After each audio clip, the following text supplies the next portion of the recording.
Well, thank you for joining us today, Ron. Ron is a senior editor at The Deal, which is a unit of Euromoney Institutional Investors, where he leads coverage of activist hedge fund managers. He's had a prolific career as a journalist covering 2 financial crises and at least 2 recessions, and has previously written for publications including MarketWatch, Dow Jones Newswires, and the Prague Post. Ron is also the author of Extreme Value Hedging, how activist hedge fund managers are taking over the world, this book right here, in which he charts the history of activist investing and interviews and tells the stories of dozens of fund managers. So thanks again for joining us today, Ron. Thanks, Christian. I really appreciate it. So you published this book in 2008, which, believe it or not, is almost 15 years ago. Yes, I know. And there are a lot of really fun nuggets inside this book, which are actually quite relevant to today. There's this chapter on emerging market activist investors. You talk about Bill Browder, just as he was just getting his first visa ban from Russia. Yes. Dorian Foyle, when he was going around the Ukrainian countryside, buying up shares from villagers. And launching his Ukrainian Opportunities Fund. And there were some early success stories coming out of Asia for some activist successes. But it's been a long time. And I was wondering sort of what was going on in your world at the time, when you decided to write this book. Yeah, I mean, there was a lot of it was kind of, I think it was a changing of the guard of activists. And, 15 years later, we're seeing another change in the guard of activists in that, the traditional big activists were giving way to some new activists. And interesting, you mentioned, in the book, I talk about this 2006 campaign at a Korean company called KT&G, which is they manufacture, it's a tobacco company and ginseng company. And one of the big activists, new up-and-comer activists in 2006, and around the time when I wrote the book, 2008, was this Warren Lichtenstein of Steel Partners. And he launched this proxy fight at KT&G to try to break it up and have them spin off the ginseng business. And Carl Icahn, the big U.S. activist investor that has had lots of success over the years, probably one of probably the most well-known activist investor, corporate raider / activist investor, depending on what you want to call him. He launched a hostile bid, which is also very unusual. At a Korean company in 2006. And so I followed that very closely. It was very unusual because this white kind of American guy, Warren Lichtenstein, got a seat on the board of this Korean company, which I think was unheard of. And I learned later, actually I learned very recently, that that was the last thing he wanted to do was win this seat. What he really wanted to do was then to split off the ginseng business so he could have that additional value of having 2 publicly traded companies and make a lot of money. But somehow he got a seat and he stepped off, I think a couple years later.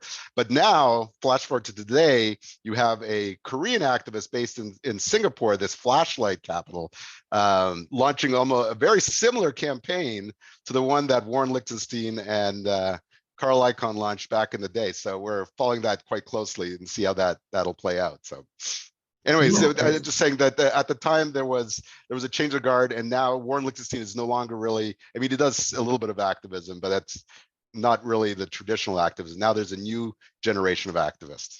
So when you say this changing of the guard is happening as we speak, in the last couple of years? Yeah. I mean, so basically there's like some top activists out there, and like Elliott Management is one of the, I guess, the 800-pound gorilla of activism. They have operations all over the world. They launch proxy fights, director contests all over the world. But what's interesting is we're now seeing this. I just did a piece, and we have a kind of a complicated chart that we put together showing all these people have left. Like, for example, 7 people left Elliott's London office not too long ago to go start this Palasair, a London-based activist fund, which just had a lot of success, kind of thwarting this merger of a British company and an Israeli British and Israeli energy companies that were trying to merge. And it looks like they're going to be able to have a change of control slate of directors on the board. So it's a new activist there. Elliott, there's another activist, Irenic, which just launched not too long ago. That also came from Elliott, partly from another fund. I can go on and on. There's lots of new activist investors. And are you seeing any and in Asia too? Are you seeing any changes in the approach or the philosophy In your book, you talk about the history of active investing and how it sort of grew out of this almost shark tank like environment. Yeah. I mean, so one of my favorite chapters in the book was the regulatory chapter, 'cause I'm based in DC. Yeah. And it used to be that you'd have to only be able to change control of the board, and that's what the types of like Carl Icahn types were doing. And you could not do what was known as a minority slate, or a short slate is the term that the industry calls, which is, let's say there's 8 people on the board, you'd have to try to take over the whole board. So it really was corporate raiding more than activism. So the term activism, I feel, emerged around the time when the US securities regulators allowed somebody to nominate a minority slate. So you could get some representation on the board, like 3 out of 8. And it was more likely that institutional investors would support your ability to get a minority slate of 3 out of 8. So that's how this kind of activism, I think, emerged, that they were actively trying to get involved. A lot of the companies would argue that the activists are a Trojan horse. They get 2 people on an 8-person board, and they can drive the CEO out and force the company to break up or sell itself. And so that's the other story. So now it's kind of changing even more. I feel like the institutional investors have different interests. So I don't know if you wanted, I could talk about this ESG development, which is yeah, you'd be interested in that. Okay, so basically, this is something that didn't really, I mean, there was some ESG investing years ago. So ESG stands for environment, social, and governance investing. And a lot of big institutional investors, particularly BlackRock and Larry Fink, have kind of started to embrace this ESG investing. And they want to see, they would vote against directors at oil majors that didn't didn't disclose their carbon emissions and things like that. So the traditional activists have seen this, and they're having difficulty lately, and this is what we're seeing, another shift that's happening, getting support from the big index funds. Okay, let me just take a second. The big index funds are owning an increasingly large portion of the market. Vanguard, State Street, State Street, BlackRock can own 30% of a company in some cases. So they're the deal makers on whether the activist hedge fund succeeds at getting their directors elected to the board of a company. And increasingly, the activists have not been able to get their support. And it's because these index funds, or these big institutional investors, want to see more of they want to see, they have different, they're not as interested in these kind of breakup demands of these that the activists want. So the activists have tried to embrace.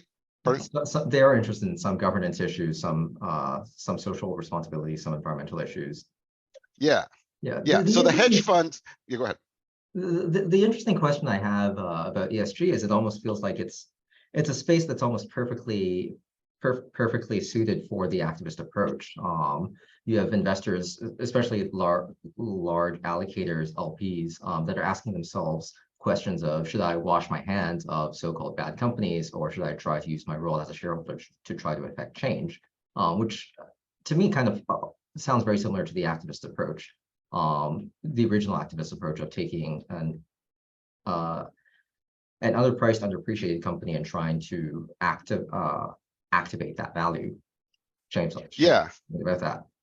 Yeah. Okay. So I have a couple examples I think will illustrate how this ESG is activism isn't working as well as different groups would like to see them happen. So, for example, the traditional activist hedge fund, Third Point, is one of the biggest activist hedge funds. Dan Loeb, he launches lots of campaigns, and I think he hasn't told me this, but I suspect that he, into his little what they call the poison pen letters, or these letters that they write to companies about all these kind of mergers and acquisition and operational change things they want. He started to incorporate little things that say, oh, he's trying to reach out to get that environmental vote. And so anyways, he tried this big campaign in 2021 at World at Shell, which is now just Shell. And he wanted them to break up into, and so he was trying to, I think what he was trying to do was incorporate an environmental aspect to his traditional kind of catalyst of breaking the company up strategy. And so he said, okay, I have this idea. Shell, if you were to separate into two companies, a brown company, what do you call it? The brown company and then a green company. The brown company being the oil extraction, refinement, and the green company, which I did a bit of research, not that green in the end, but it was the natural gas and service stations and renewables business into two of those separate areas. Then you would have the investors who are not interested in ESG, they're really big on the Shell's dividend, would go to the brown company, and then all these new ESG investors would flock to the green company. So, but it didn't actually work out that way. I actually did started calling up the big institutional investors, and you mentioned the divestment, right? So some of these big investors, for example, there's a huge Netherlands-based company that owns a stake in, or owned, I think they probably sold it yet, in Shell. They liquidated their position, and they were basically the divestment. So they're like, we don't want any part of any of these companies. So they were not, going to support Third Point's campaign there. So anyway, so he didn't, and I just found out actually recently that Third Point has since liquidated their position. It actually did it last year, and so they weren't successful at having Shell break into two companies, and with this ESG strategy. So that the activists I think are having a difficult time embracing ESG. Then there's another example that I'm sure you've heard of that was quite well covered, which was this another kind of these new generation of activists, but in some ways not so new. I'll explain in a minute. This fund called Engine Number One. Oh, that's right. And yes, Engine Number One basically launched this David versus Goliath proxy fight in 2021 at Exxon, and ultimately succeeded at getting 3 distant directors elected to the board of Exxon, and 2 of those had kind of an expertise in the energy transition. They were very kind of what conservatives would call too environmentally friendly, and the third one actually was ex-CEO of Anadarko Petroleum, and the company actually, Exxon, lacked a lot of oil and gas expertise on its board. So anyways, they succeeded at getting these 3 investors on the board. The company even brought in this guy, Jeff Ubben, who was a traditional activist, and traditional activist that shifted to become more ESG friendly. He ran Value Act, or he was one of the co-founders of Value Act, and he went to go launch his own kind of more pro ESG fund, and they put him on the board. And still, the Engine Number One was able to get 3 dissidents elected. So that was a big success story for activism. But one of the things that people probably don't know very much about that is that the guy who was like a key person running that campaign was this guy named Charlie Penner. He worked at Engine Number One, and he came from a traditional activist hedge fund background, JANA Partners, a big U.S. activist hedge fund, and Charlie Penner knew all the institutional investors, understood that they wanted, to move the needle on ESG, and I feel like he was a key.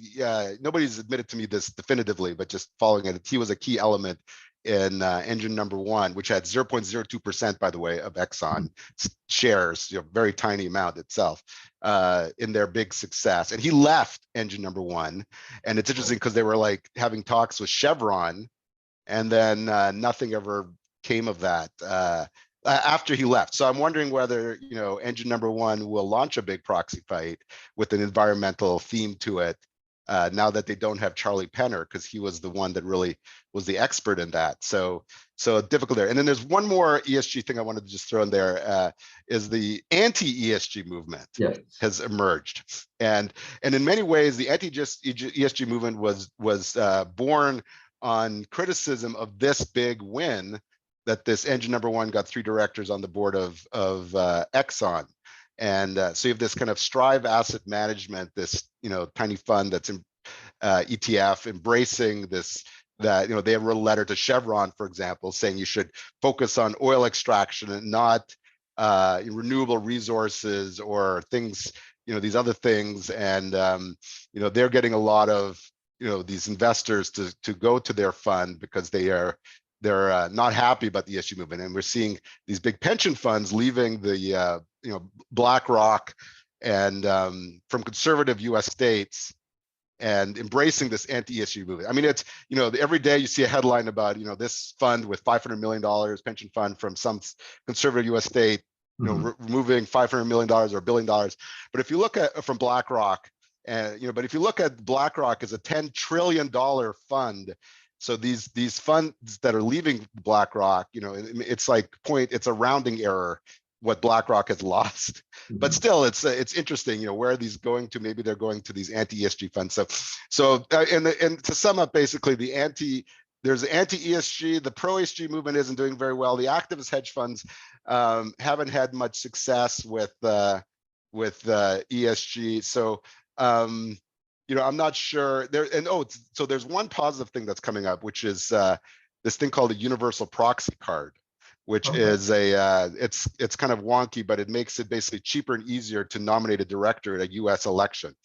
And so there's a lot of anticipation that both anti-ESG and pro-ESG funds that don't have a lot of money to spend on their campaigns might start nominating directors with either anti-ESG or pro-ESG campaigns in this proxy season. But so far I haven't seen that happen yet. But I've heard some pro-ESG funds have moved their shares into record name, which is it's a wonky US structure that means that you need to have the shares in record name to be able to nominate directors. So it's like it's step that maybe they will nominate directors, but we'll see. Okay, but it sounds like from the examples that we talked about so far, the ESG movement and the activist movement haven't quite found what they're not, it's not an obvious transition from one to the other. No, but it definitely is something that the traditional activist hedge funds are trying to figure out a way to embrace so that they can get the support of these institutional investors that they've kind of lost, or that they need for their catalysts, their breakup campaigns and things like that. So you mentioned ETFs just now, and of course, one of the biggest changes in the world of finance over the last 20 years has been this immense growth in assets allocated to the ETFs. You get ETFs for almost every investment theme: a value ETF, a growth ETF, an ESG ETF, an anti-ESG ETF. You can't really have an activist ETF because activism, sort of by definition, requires active participation and influence in a company, and it's one of the only. It feels like it's one of the only aspects of finance and investing that cannot be automated. Yeah. In that way, like, do you think that activist investing, in a way, is, not to be too cynical about this, but is the way for managers to justify charging higher fees, to say that, hey, we're doing something with the companies that we're invested in, instead of just passively buying stocks?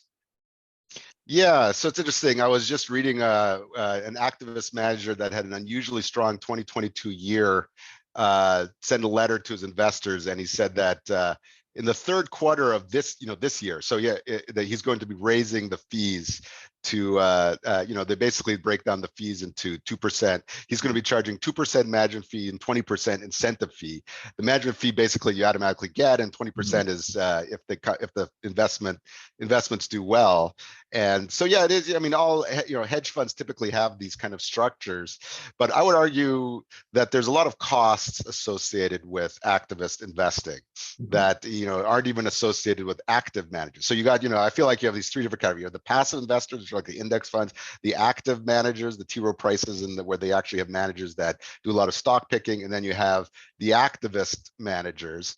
And the activist will spend a lot of they only buy maybe stakes in 5, 6, 8 companies, and they've spent a lot of time researching those companies, and then they launch these campaigns, and the campaigns can be very expensive. They have to put together these presentations. Sometimes they're 100, 150 pages long. A lot of times they're not made public. They just privately provided the company. They want the company to make the changes without getting into a public fight. And other times the company disagree, the presentations are made public. And I'll give you an example of the costs.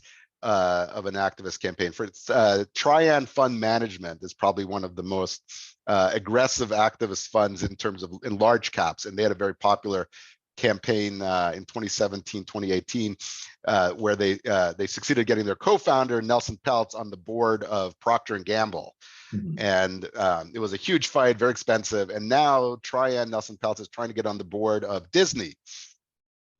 And I was reading in one of their filings that they're going to spend, they expect to spend $25 million on this campaign. Wow. So that's not the amount that they invested in Disney. I'm not sure what their stake is, but I'm sure that's like, they have huge billions of dollars invested in, but they're separately going to spend $25 million.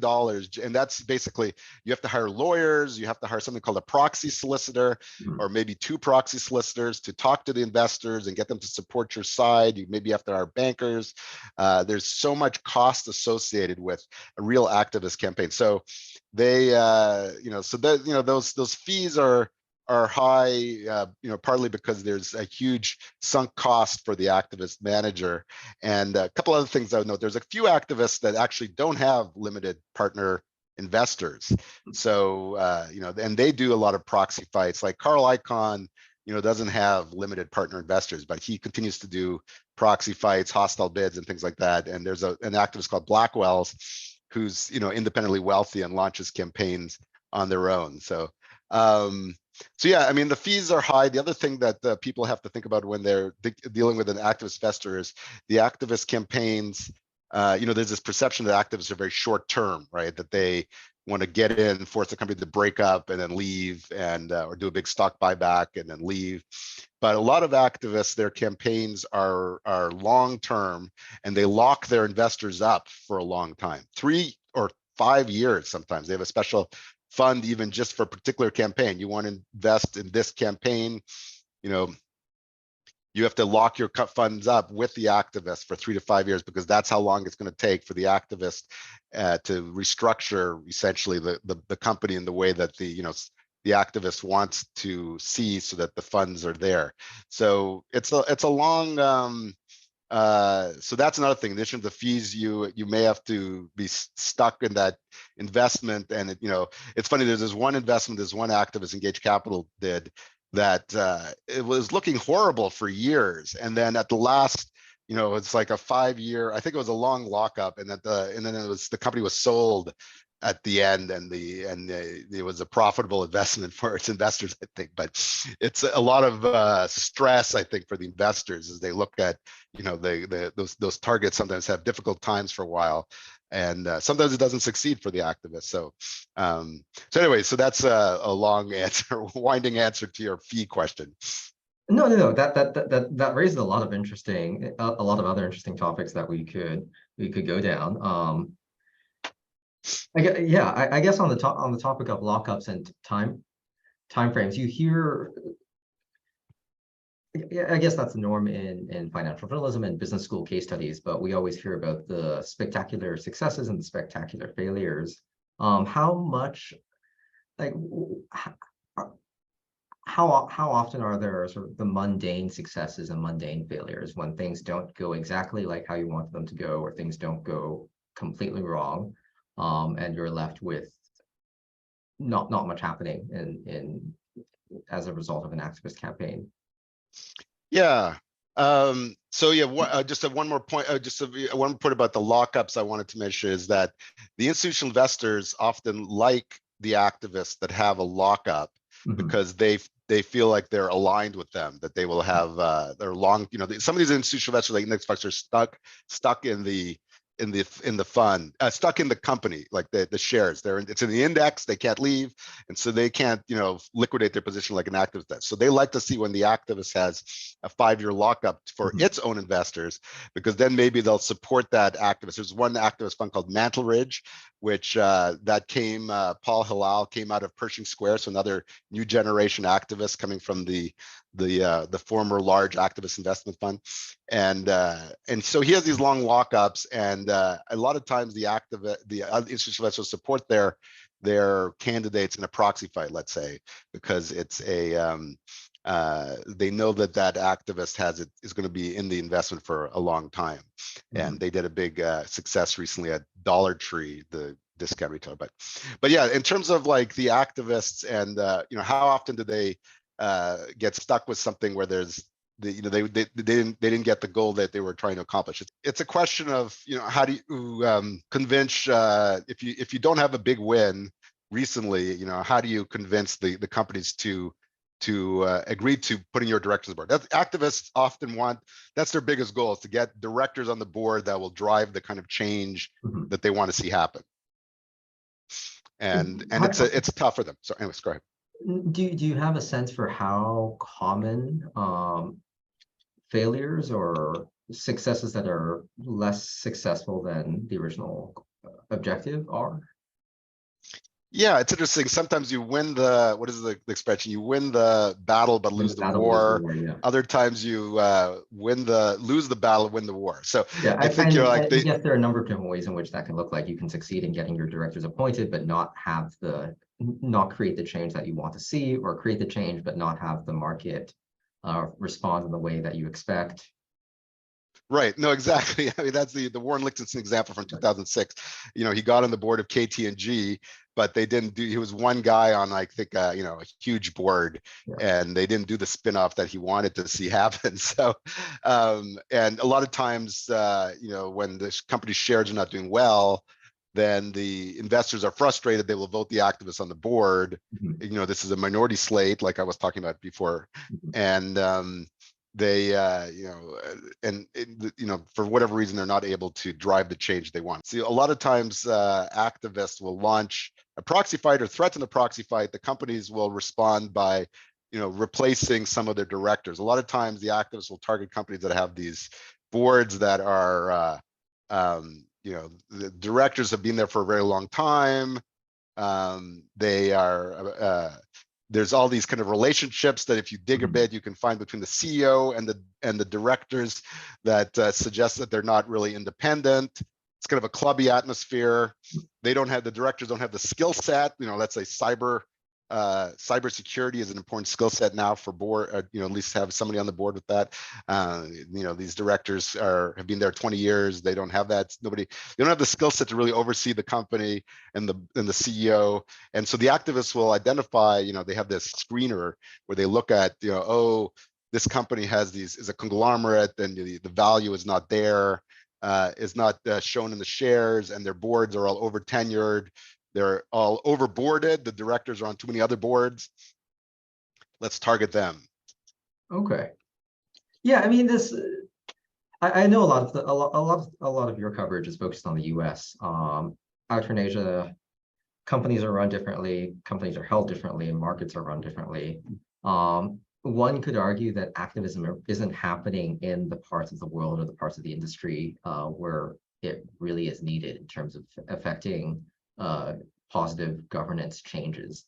Instead of getting companies to divest questionable business units to unlock value, there are a lot more fundamental questions regarding corporate governance and executive compensation and alignments of interests that could really use an activist's whip in emerging markets, in family-controlled companies, in tech companies with dual-class shares.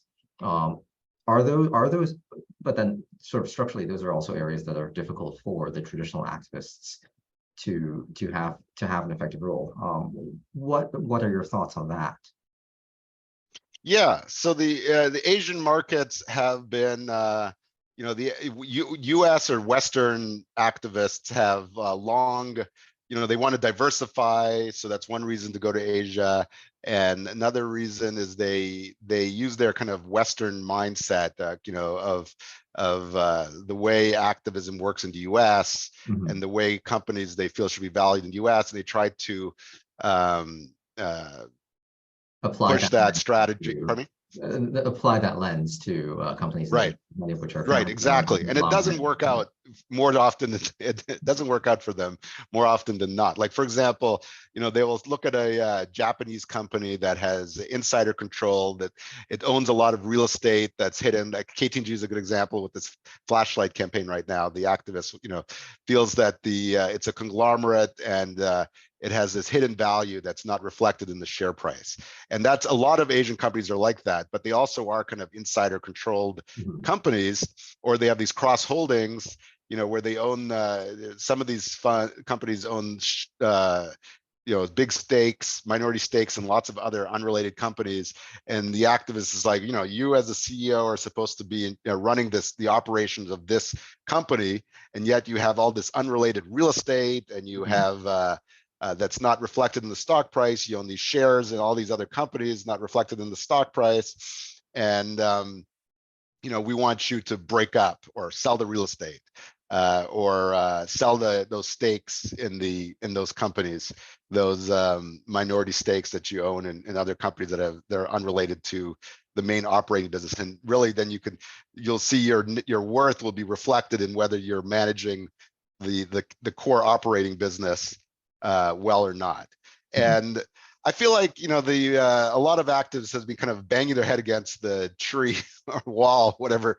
I know there's one fund did a lot of campaigns in Asia, and then they just kind of they weren't able to get the catalyst they wanted, and they shut down. They were based in the US, but some activists have had more success, and I feel like the ones that have had more success are the ones that have targeted companies that have a larger foreign institutional investor base. And there's an increasing large number of foreign institutional investors, non-Japanese or non-Korean investors that are invested in Korean and Japanese companies. So maybe Western, and there's the Abe in Japan, former Japan Prime Minister Abe had this stewardship code and governance code 2014, 2015 that excited a lot of Western activists, and but still they haven't had much success. But one company that I think is interesting that I wanted to we've written a lot of articles at the Deal about is Toshiba in Japan. And this is one of the things that I think I looked into, why was this year, there's like for 3 or 4 years now, there's been successive activist campaigns with Western activists, including one based in Singapore, FBCMO Capital, but also like Elliott Management, the one I mentioned before, the 800-pound gorilla of the global activism world, and Farallon Capital. And so why are all these activists having these campaigns at Toshiba and having a modicum of success? And I went back and looked at that in 2017. Toshiba had to sell 2.3 billion new shares mostly to foreign funds or foreign investors, following the bankruptcy of its Toshiba U.S. nuclear division, Westinghouse Electric. So Toshiba has an unusually large amount of foreign investors, and a lot of hedge funds, activist hedge funds, jumped in. And then recently, Elliott and another fund, this Farallon Capital, got seats on Toshiba's board. And they've been pressing for this take private, right? The catalyst is to have Toshiba sold, but this is conflicting with a desire to keep this kind of Japanese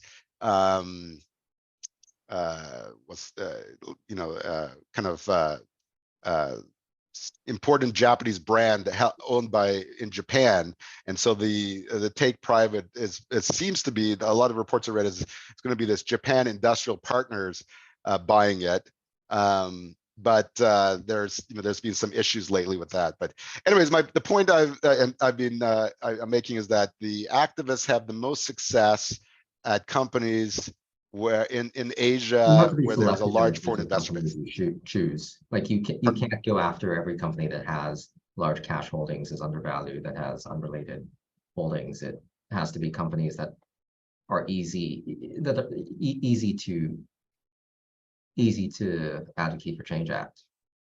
Right, and that requires to have I think a large foreign institutional investor base. Like there is some pressure on these large state pension funds in Japan and Korea, and they're kind of a swing vote. But I mean, there's the fact that they're having difficulty has not discouraged activists. There are lots of activists, Western activists, like that Value Act I mentioned, where that Jeff Ubben guy came from. There's the guy that runs the other guy that ran it is still running it, Mason Morfit, and they had a campaign at Olympus in Japan, and Value Act is now pushing 7 & I, a Japanese company that's divested 7-Eleven convenience store holdings. And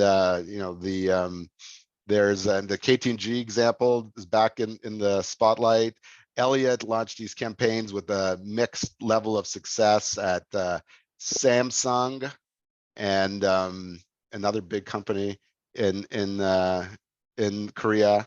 And so anyways, they are continuing to try to do, and it's true, they have the point you made about the cash. That's another big thing. They have lots of cash on Christian. There's a lot of cash on the books that they want to have these special dividends or stock buybacks.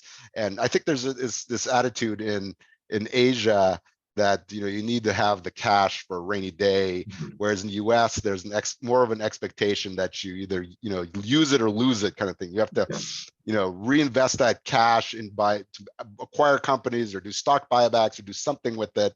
And so the activists will target all these companies that have a lot of cash on hand, but they fewer pickings in the US of companies with large cash hoards, as they would call it, and easier to find those in Asia.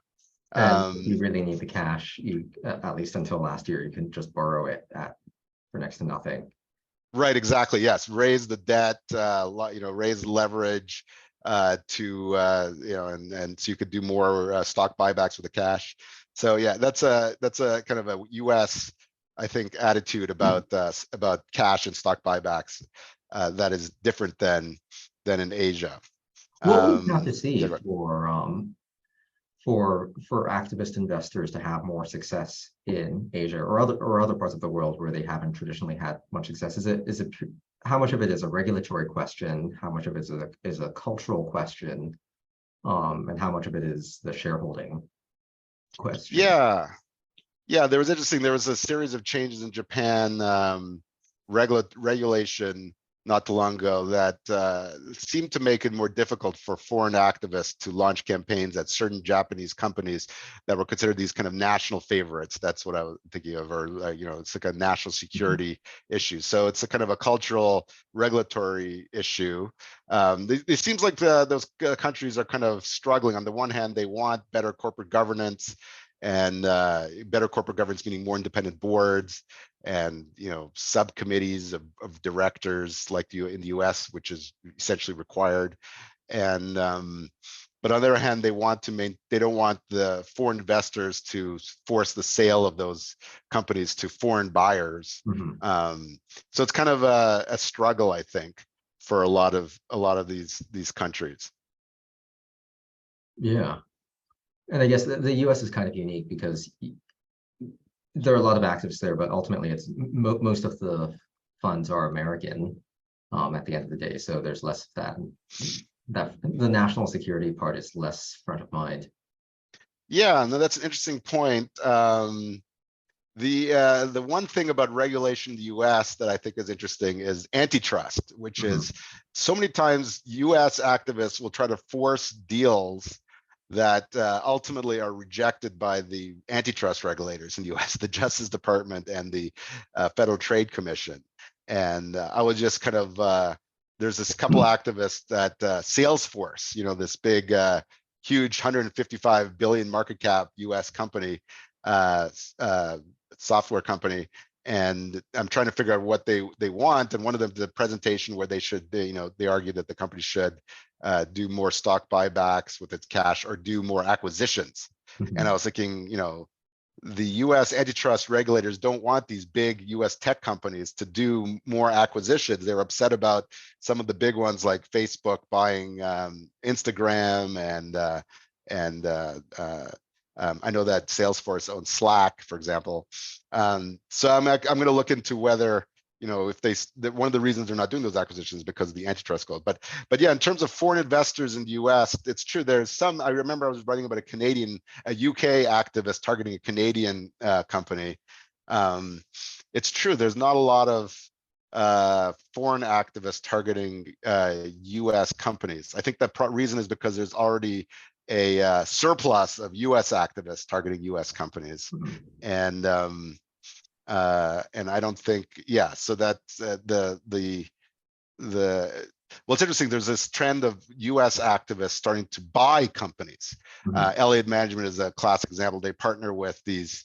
They create a consortium. They've set up a structure where they can actually buy the company. So, Like privatize them outright. pardon me, privatizing. Yeah. So they have a private equity unit as part of the activist fund. It's called Evergreen Capital. This is a part of Elliott, and so they've been partnering, and Elliott actually succeeded at partnering with the private equity fund to buy a U.S. defense business that actually was outbid. I think it was called Cubic, and the Singapore Technologies Telemedia, or a Singapore-based company, actually bid more to buy this U.S. Cubic than Elliott and its U.S. private equity partner did. But I think that they accepted the deal, the lower deal from Elliott and their U.S. private equity partner, because of there was some sort of national security concerns with Singapore, which I thought was interesting, because I feel like Singapore is always this intersection of West and East, and it used to be that Singapore companies could buy a lot of U.S. businesses, but maybe not so much anymore. But anyways, that's what I was thinking of when you were talking about foreign investors in the U.S. Yeah, I found out recently that a Singapore food company briefly owned Sara Lee Frozen Foods in the Oh, really? 1980s. I forgot what the name was, but I can send it to you later. Yeah, that'd be interesting. Yeah, and I get, and another area that's sort of an underpicked by activists, but is also in the news a lot, is tech companies. Yes. And structurally, they're difficult for activists to target because they commonly have dual class share structures. Right. That's probably not going to change anytime soon. No, and so that's very interesting. So yeah, as concerns about governance with these, even as the governance concerns continue to rise at many of these tech companies. Yeah, it's interesting. The dual class share structure, they've been around for a long time, but usually, very small percentage of companies have these dual class share structure. Had traditionally had the dual class share structure companies, but then Google, which is now I guess Alphabet is the company. They I want to say like 15 years ago or something, set up a multi-class structure, and after that, a lot of IPOs of tech companies, like almost every tech company IPOing, set up this dual class share structure company. So basically, what a dual class is, for listeners, is that in this scenario, the founders of the tech company control a majority of the vote. And so an activist, Facebook is the classic example. Mark Zuckerberg owns a very small percentage of shares, but he controls the vote and he basically controls the board. And it was interesting because, I suspect that Facebook would have been pressured by an activist to sell itself to like Google or something, shortly after it IPO'd, if it did not have that structure. So in many ways, this kept Mark Zuckerberg in control of Facebook. But there's a lot of these kind of horror stories of these dual class share structure companies coming back to bite companies years later, where Sumner Redstone at Viacom CBS is the classic example, where he was he put his lawyer in as the CEO, and he was in charge of this company well into his 90s and wasn't really managing it properly, and the share struggled, and so activists targeted it.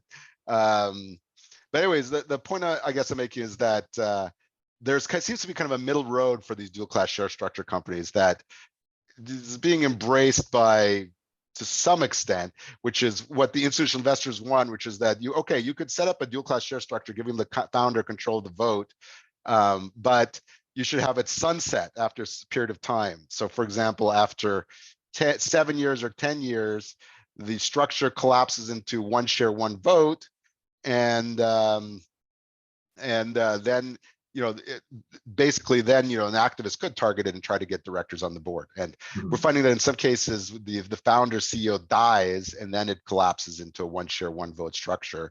But anyways, I guess so these tech companies have been difficult to target, but not impossible. And we came across an interesting example, Pinterest. I don't know if you're familiar with Pinterest, the Yeah. social media company, but they recently settled with Elliott, which I thought was really surprising because its founders, it's a dual class share structure company and its founders control the vote. And yet they still felt compelled to settle with Elliott. And Elliott got a portfolio manager on Pinterest's board, which just to give you a little bit of context, the companies, when they settle with the activists, they typically want the activists outside director candidates on their boards, not their portfolio managers, because they feel, the outside managers are more independent, even though they're handpicked by the activist. They could be swayed to maybe do something different than what the activists want, kind of thing. I mean, ideally, the companies will want a mutually identified candidate that's not on the dissident director slate nominated by the activists. But anyways, Pinterest, which was insider control, actually put a portfolio manager from Elliott on the board of Pinterest, which means that guy really has Elliott's interests, there. Yeah. And so Elliott has tried to do campaigns at dual class share structure companies like Dropbox, for example, and had some limited success. The interesting one that we wrote about that might be interesting to your listeners also is Alibaba, which is the Chinese huge tech giant, and there's this U.S. kind of activist guy, Ryan Cohen. Oh, right. I remember reading that in the news a few days ago.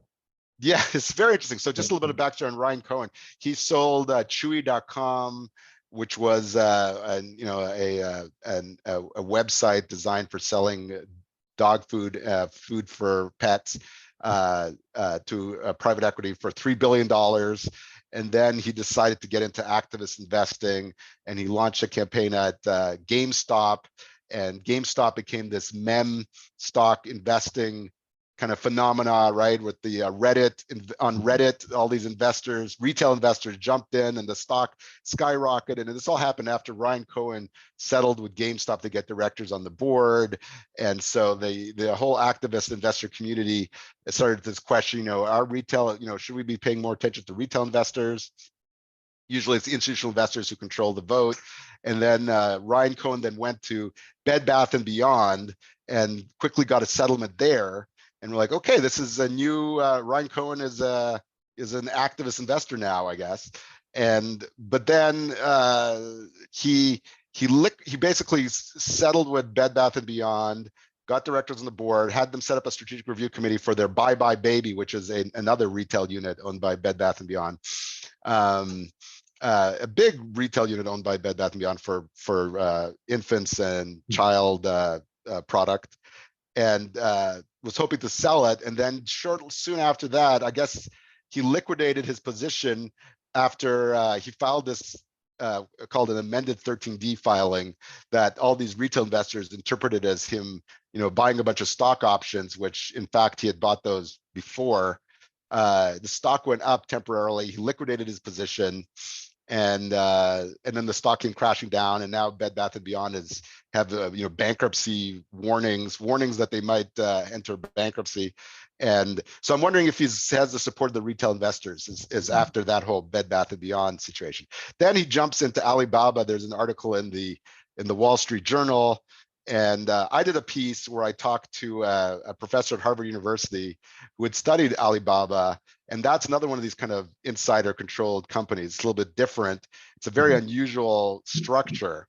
Christian, I can send you my article about it afterwards, which goes into the details of the structure. But I think I sent it to Kevin, actually. And anyways, the point is that put aside this is what is Alibaba's market cap? It's some, it's huge.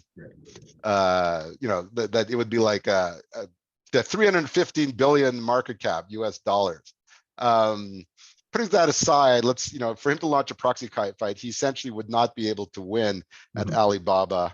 The structure you're referring to is the VIE structure that's common for Chinese. Yeah, here, let me just, I have it here, the structure. Basically, where you're not actually buying shares in Alibaba, you're buying shares in a company that has some agreement with? Well, it's not just that, it's the board. Yeah. The board, I think a minority of the directors, or no, a majority of the directors, makes it very difficult for an outsider to control the company. There's kind of there is a panel of people that basically controls the majority of the board. But putting that aside, there's all these reports recently, I don't know if you saw them, that the Chinese government is trying to have a golden, what is it called? Golden share. You know, the reports admit that Chinese government entities are said to take a golden share in Alibaba, and they want to influence it more. So the Chinese government exerts substantial indirect control over Alibaba. That's why you don't see a lot of I mean, I can't think of another US activist that has targeted a Chinese company. It just doesn't happen. So anyways, my article basically suggests, maybe I'm wrong, I'll be wrong. It'd be interesting to see this, because the activists have had some success targeting insider controlled companies, but they often avoid those and pick ones where they can actually get directors on the board. But my article suggests that it would be difficult, the e-commerce giant structure before this golden share business makes it very difficult for Ryan Cohen to get director candidates elected. And now there just seems so many strikes against him. So anyways, like he wants them to increase their buyback from 40. They basically increased their authorization to 40 billion, that they're authorized to do a $40 billion buyback, and he wants them to increase it to 60 billion. And it's unclear how much influence, the journal article makes it seem like he was behind the scenes influencing Alibaba to make those stock buyback changes, but it's not clear that he did. And the professor that I spoke to at Harvard Law School, Jesse Fried, who did this big project in Alibaba, suggested that he can't use the standard playbook of an activist trying to get a seat on the board of a U.S. company to get on the board of Alibaba. And even he said that even the outside shareholders like Goldman Sachs may have extensive commercial interests in China, will not want to be seen as helping rock the board at a large Chinese company by supporting an activist fund. So yeah, he did this 2021 paper, Alibaba, Case Study of Synthetic Control. So he says, I doubt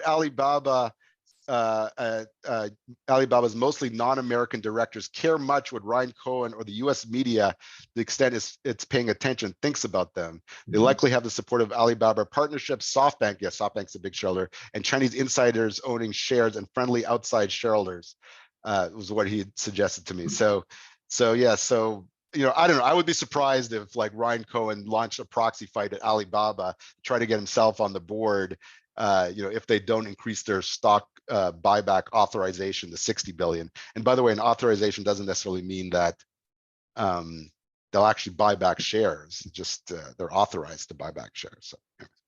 Well, we're coming up to the end of the hour, Ron. Just a couple of questions to conclude. What advice would you give to companies who don't want to be pushed around by activist shareholders, but still want to be open-minded to suggestions? Yeah, absolutely. I went to a mock proxy fight recently that kind of like addressed a lot of that question. These advisors to companies set up these it's not like events where they go through what happens when an activist targets and how companies should respond, so that boards and directors are not surprised when it happens to them. But always talk to the activist, I think, is the most important thing, I would say. In many cases, the company puts their head in a hole and they're not they don't want to respond to the activist, they don't answer his questions, the activists make several calls to talk to them and they're ignored. Then the activists will go to the institutional investor and say, I have these grievances, the company doesn't want to talk to me, and the other institutional investors think, I agree with those grievances, why are they not talking to you? That bolsters the activist campaign. I would also say, if the activist wants to force you to divest the division or sell the company or make a bunch of acquisitions, it might be useful to hire a consultant that specializes in deals and independent of, unrelated to the activists or the company, to kind of review this and produce some sort of report. A lot of time activists complain about compensation. We didn't even get into that. That's like the biggest thing that executives are paid too much. Their pay is not tied to the performance of the company. Maybe the board or the compensation committee should hire a compensation consultant to review those issues, so they can go to the investment base, say, I looked into it and this is what the results are. And then the other thing is a point that I made before. The company recognizes their institutional investors are not happy. Maybe they don't want to support the activist dissident director candidates. The company should, in many cases will, their boards, there's an issue on their boards, typically if the activist is launching campaign. So they need to proactively refresh, this is the term that they use, I don't really like that term, but refresh their board by bringing in new directors. And with the relevant experience. And so if they can succeed at getting some high quality candidates on the board in advance of the proxy fight, maybe they'll win or the activists will back down. Those are, there's a lot of things we could talk about, but those I think are the three most important or interesting ideas that the companies could do to still be open-minded shareholders. There are so many more things to talk about in the world of active investing. How should our listeners get in touch with you if they want to continue the conversation? Yeah, absolutely. So I work at The Deal, a financial publication based in New York, and I kind of lead the Deal's activism coverage. And we have a newsletter, just a little bit of information about it's an activist daily newsletter, comes out every Monday to Fridays at 1 p.m. The Activist Daily Briefing, and then we have a weekly briefing that comes out on every Monday at 6 a.m. With trend and feature pieces on activism. So I can be reached at my email address is ron.orol@gmail.com. Sorry, at thedeal.com. So ron.orol at thedeal.com. And my phone number is 202-631-2239. And yeah, would love to chat with anybody that's interested in the world of activism. Yeah, well, thank you. We'll have all that information below as well. Well, thank you again for joining us, Ron. Will you be in Singapore anytime soon?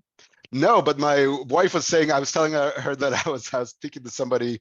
I'm going to be speaking to some people in Singapore, and she goes, "Oh, I want to go check it out." So definitely, we'll look you guys up if we come to Singapore.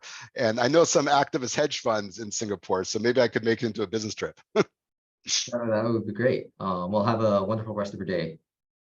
Thanks, Christian. I really enjoyed it.